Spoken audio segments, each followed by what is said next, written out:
પાટણમાં એસટી બસમાં કચરો સળગાવતો હોવાનો વિડીયો વાયરલ થયો છે। પાટણથી અડિયા જઈ રહેલ એસટી બસના કંડક્ટરે ચાલુ બસમાં ડસ્ટબિનમાં પડેલ કચરાને આગ ચાંપીથી કંડક્ટરની સીટની બાજુમાં કચરો સળગતો રહ્યો હતો। એસટી બસમાં બેઠેલા મુસાફરોના જીવને જોખમમાં મૂકી કચરો સળગાવ્યો હતો। એસટી બસમાં બેઠેલા મુસાફરે વિડીયો બનાવી વાયરલ કર્યો હતો। સલામત સવારે એસટી અમારીના સૂત્રને નેવે મૂકતા આ વિડીયો સોશિયલ મીડિયામાં વાયરલ થયો હતો। જેકેસી ગુજરાતી સાથે મનુ ઠક્કર રાધનપુર। જે ગઈકાલનો વિડીયો વાયરલ થયેલો જેમાં કંડક્ટર સીટની બાજુમાં કચરાપેટીમાં કચરો સળગાયેલો હતો। એ બસ 650ની પાટણ ખારીધારીયાલ જઈ રહી હતી।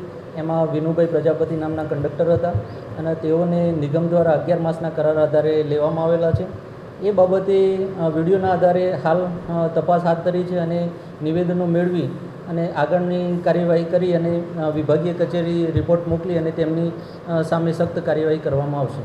યોગ્ય બાબત છે કે બસના અંદર આવું પેસેન્જર વ્હીકલ છે અને બસને ધ્યાનમાં રાખી અને બસમાં કોઈપણ પ્રકારનું ધૂમ્રપાનની પણ મનાઈ છે, એટલે કચરો સળગાવવો એ એકદમ અયોગ્ય બાબત છે।